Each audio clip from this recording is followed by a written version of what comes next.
Hello everyone, मैं doctor विजय श्रीवास्तव अपने YouTube channel में स्कैम 30 पर आप सभी का स्वागत करता हूं। स्ट्रक्चर ऑफ प्रोटीन के इस सेक्शन में हम देखेंगे सेकेंडरी स्ट्रक्चर ऑफ प्रोटीन, यानी प्रोटीन की द्वितीयक संरचना।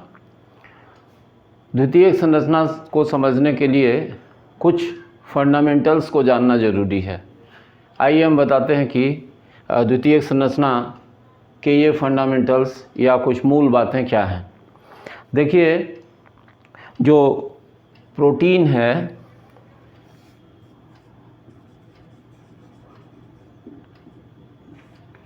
ये पॉलीपेप्टाइड चेन से मिलकर के बना हुआ है, यानी प्रोटीन्स में मौजूद हैं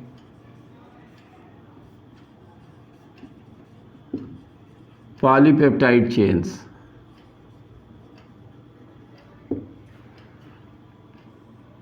अब ये जो चेन्स होती हैं या पॉलीपेप्टाइड श्रृंखलाएं होती हैं, ये फ्लेक्सिबल होती हैं, लचीली होती हैं।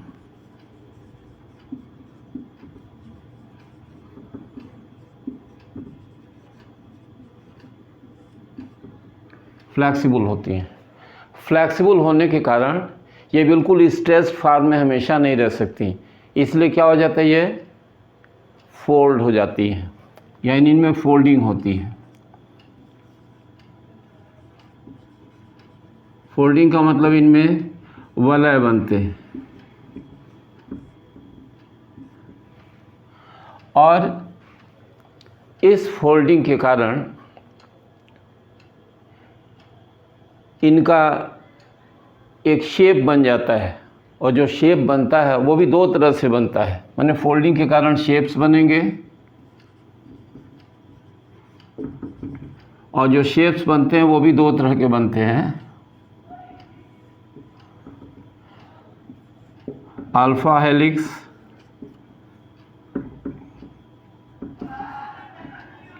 और बीटा प्लीटेड। ये दो तरह के शेप बनते हैं। हेलिक्स यानी वलय, अल्फा वलय, और ये प्लीटेड यानी परत जैसी संरचना। दो तरह की संरचनाएं बनती हैं। अब इन संरचनाओं के बनने में जो बांड्स होते हैं अमीनो एसिड्स के बीच में बने हुए, उनका विशेष योगदान होता है। वो बांड्स कौन से हैं? वो बांड्स हैं पॉलीपेप्टाइड बांड्स। तो ज़रा पॉलीपेप्टाइड बांड्स को देखते हैं कि उनकी स्थिति क्या है। ये पेप्टाइड बांड के लिए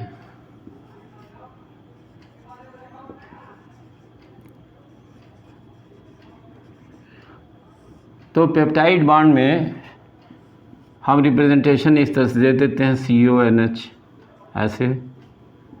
ये पेप्टाइड बांड हो गया। आप इसमें देखिए कि इसमें रिजोनेंस या अनुनाद की संभावना है। यहाँ एक लोन पेयर है, ये लोन पेयर यहाँ शिफ्ट हो जाता है और ये इधर शिफ्ट हो जाता है, तो जो स्ट्रक्चर बनेगा वो इस तरह का नेगेटिव। यहाँ डबल बांड हो गया, इस पर पॉजिटिव चार्ज हो गया, और ये H है इस तरह से। अब जो इनका रिजोनेंस हाइब्रिड बनेगा वो कुछ इस तरह का होगा।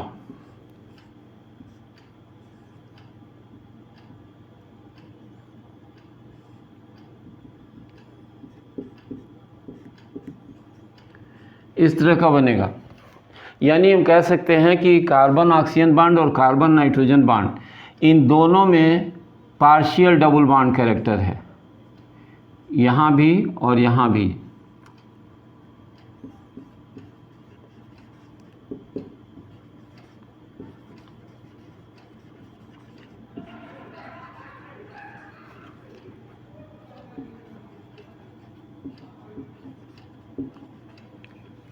आंशिक द्विबंध का लक्षण है दोनों जगह। अब ऐसा होने से क्या हो जाता है कि ये जो CONH होता है ये प्लेनर हो जाता है, इसके कारण प्लेनर हो गया, और इसकी प्लेनरिटी के कारण ही ये हाइड्रोजन बॉन्डिंग की संभावना बनती है।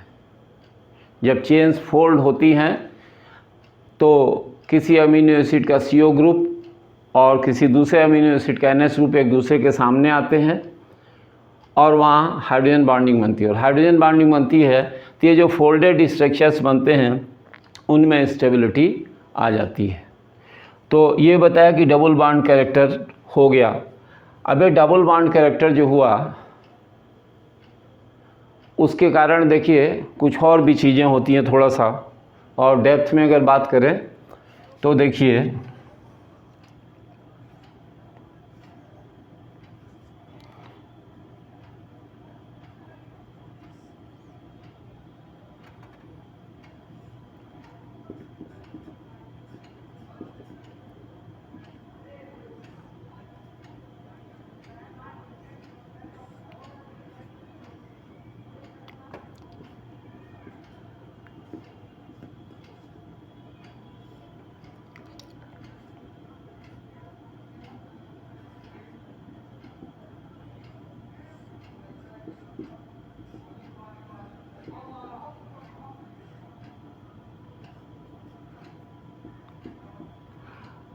यहाँ एक चीज़ बता दें कि CO ग्रुप और NH ग्रुप जो होते हैं एक दूसरे के रिस्पेक्ट में ट्रांसपोजिशन में होते हैं, और ये स्थिति हो गई कि ये प्लेनर हो गया,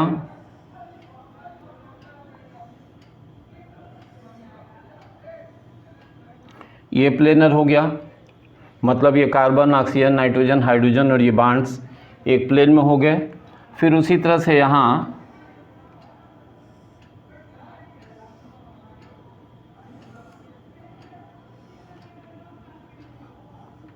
ये प्लेनर हो गए। ये जो एंगल बनता है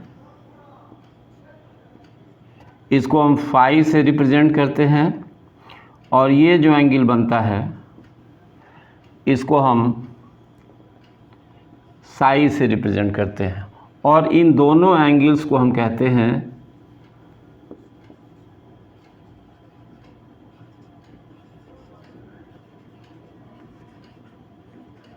रामाचंद्रन एंगल्स, मैंने रामाचंद्रन कोण कहेंगे इनको हम।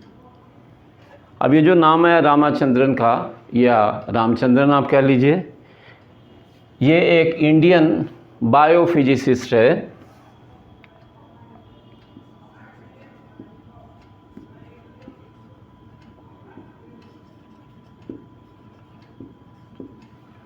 Biophysicist GNA Ramachandran.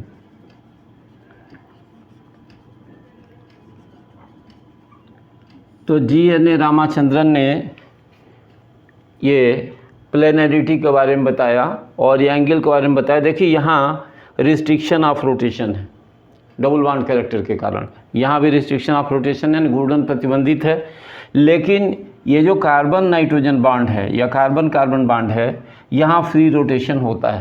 तो ये प्लेन्स जो होते हैं वो एक दूसरे के साथ ये रोटेट करते हैं, और उनके कारण अलग अलग तरह की कन्फॉर्मेशंस बनती हैं प्रोटीन की। तो प्रोटीन की कन्फॉर्मेशन या जो संरचना है उसके निर्धारण में रामाचंद्रन का विशेष योगदान है, इसलिए हमने आपको बताया फंडामेंटल्स कि क्या है। तो ये कुछ फंडामेंटल्स हमने आपको बताए। अब हम बात करेंगे सेकेंडरी स्ट्रक्चर ऑफ प्रोटीन की। तो उम्मीद करते हैं कि इतना सेक्शन समझ में आपको आया होगा।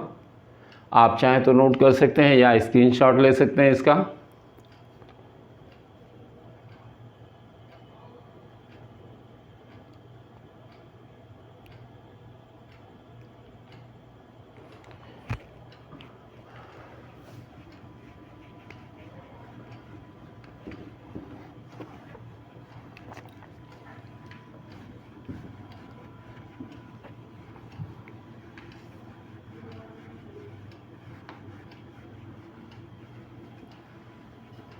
तो हमने आपको बताया कि पॉलीपेप्टाइड चेन की फोल्डिंग के कारण दो तरह की संरचनाएं संभव होती हैं, दो तरह के स्ट्रक्चर संभव होते हैं। और स्ट्रक्चर्स में आपको बताया कि दो स्ट्रक्चर्स कौन कौन से हैं। पहला अल्फा हेलिक्स स्ट्रक्चर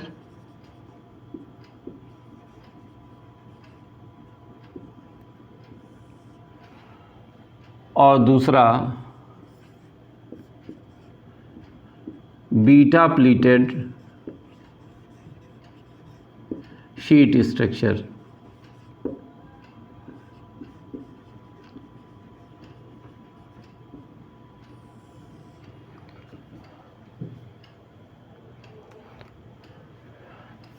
तो ये अल्फा हेलिक्स स्ट्रक्चर या कह सकते हैं अल्फा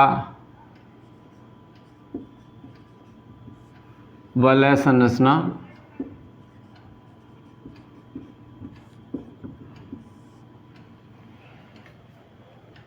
अल्फा वलय संरचना या अल्फा हेलिक्स स्ट्रक्चर जो होती है वो जो राइट हैंडेड स्क्रू होता है उसकी तरह से होती है। मतलब इसकी फोल्डिंग जो होगी, आप राइट हैंड से इसको हम पकड़ लें इस तरह से, ये मान लेते हैं कि एक स्टैंड है और इसको हमने राइट हैंड से इस तरह से पकड़ लिया इस तरह से, तो इस तरह से घूमने वाली संरचना होगी इसकी राइट हैंडेड। ऐसे जैसे राइट हैंडेड स्क्रू घूमता है बिल्कुल उसी तरह से इसकी संरचना होती है। तो इसमें देखेंगे ऐसे घूमते हुए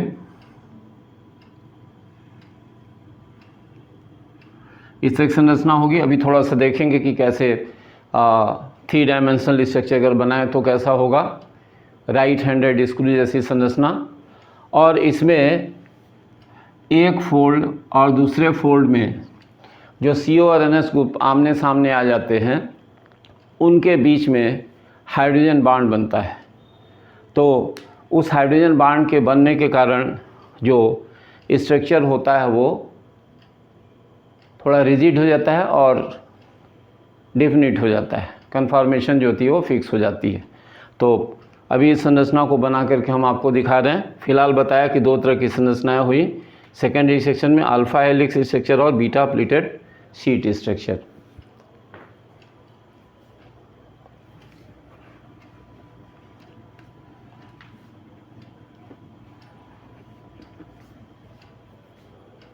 बायोमॉलिक्यूल्स के आज के सेक्शन में हम प्रोटीन के सेकेंडरी स्ट्रक्चर में जो पहला टाइप है उसके बारे में डिस्कस करेंगे। तो पहला टाइप उसमें बताया गया आपको अल्फा हेलिक्स स्ट्रक्चर या अल्फा वलय या कुंडलनी संरचना। तो आपको बताया था हमने कि जो पॉलीपेप्टाइड चेन होती है वो फ्लैक्सिबल होती है, लचीली होती है। तो चेन हमेशा स्ट्रेट नहीं रह सकती उस तरह से, उसमें फोल्डिंग्स की संभावना होगी, वलय बनने की संभावना होगी। तो जब ऐसी पॉलीपेप्टाइड चेन में पहले अमीनो एसिड का CO ग्रुप चौथे अमीनो एसिड के NH ग्रुप के सामने आता है तो वहाँ CO ग्रुप के ऑक्सीजन एटम और NH ग्रुप के हाइड्रोजन एटम के बीच में हाइड्रोजन बॉन्ड का फॉर्मेशन हो जाता है। तो इस प्रकार जो संरचना बनती है, जो स्ट्रक्चर बनता है, उसे हम अल्फा हेलिक्स स्ट्रक्चर या राइट हैंडेड स्क्रू हेलिक्स कहते हैं।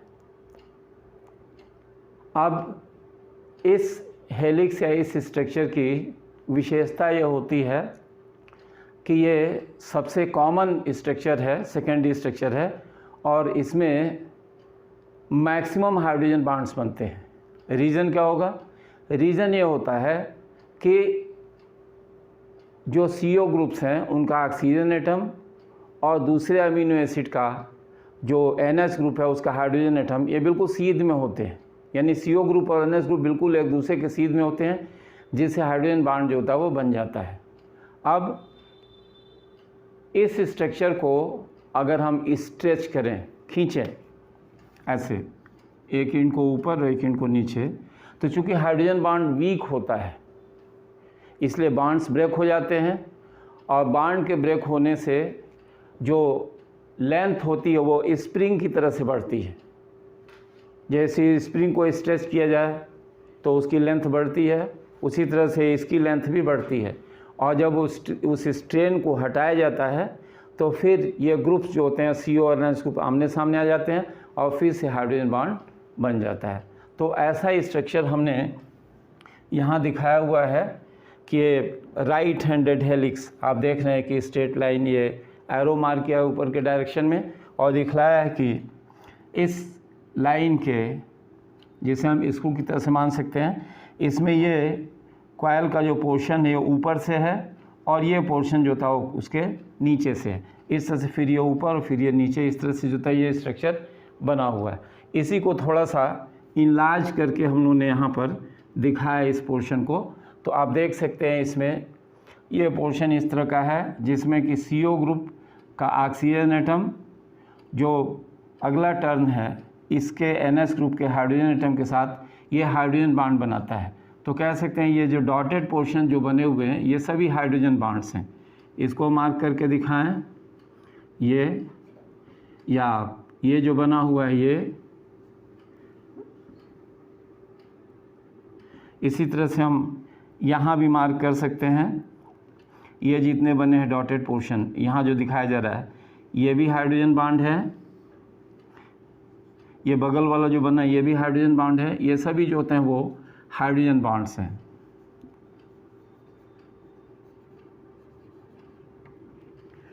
तो इस तरह से दिखाया कि ये हाइड्रोजन बॉन्ड्स बनते हैं।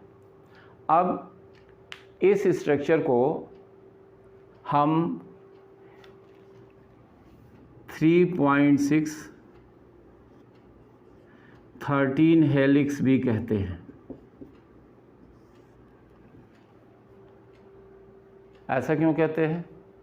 ऐसा इसलिए कहते हैं कि ये जो टर्न बने यहाँ पर, जैसे एक टर्न ये है, एक टर्न ये है, उसी तरह से आगे टर्न है, इस टर्न पर अमीनो एसिड्स की नंबर लगभग 3.6 होती है।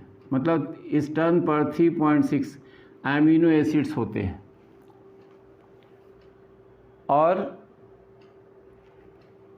एक CONH बॉन्ड बनने के बाद यहाँ से यहाँ तक जो टर्निंग होती है उसमें जो मेंबर्स की नंबर होती है या एटम्स की नंबर जो रिंग बनाते हैं उनकी नंबर जो होती है वो 13 होती है। हम थोड़ा ऐसे समझ सकते हैं कि जैसे मान ली कि ये रिंग ऐसे है, इस तरह से ऐसे है। अब यहाँ एक CO ग्रुप है और यहाँ मान लिया कि ये NH है, इनके बीच ये हाइड्रोजन बॉन्ड बना हुआ है यहाँ पर।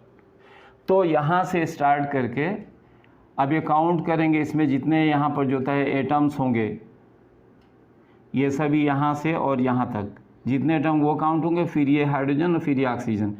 इन टोटल एटम्स की नंबर जो होती है वो 13 होती है। यानी यहाँ से लेकर के ये पूरा एक रिंग बन गया और इस रिंग में जो होता है 13 एटम्स होते हैं। इसीलिए इसे हम 3.6 13 हेलिक्स भी कहते हैं।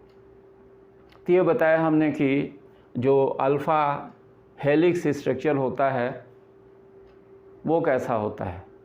अब जो एग्ज़ाम्पल है इसमें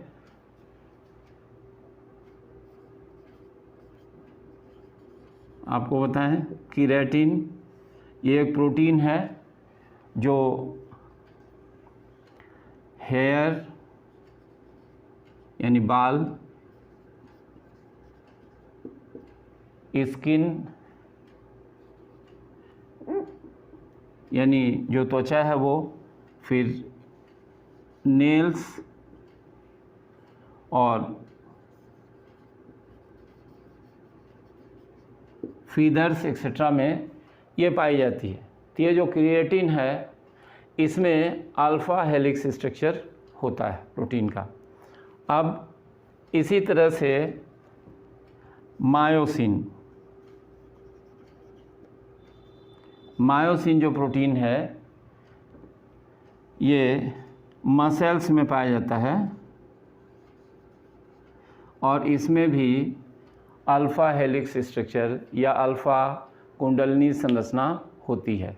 तो इस तरह से हमने आपको बताया कि अल्फ़ा हेलिक्स स्ट्रक्चर क्या है और इसमें हाइड्रोजन बॉन्ड्स बनते हैं वो कैसे बनते हैं, जो टर्न्स होते हैं उसमें कितने अमीनो एसिड्स होते हैं। हाँ, एक चीज़ और यहाँ मेंशन करें कि जो 2 लगातार टर्न हैं, सक्सेसिव टर्न्स हैं, इनके बीच की जो डिस्टेंस होती है ये 54 pm होती है।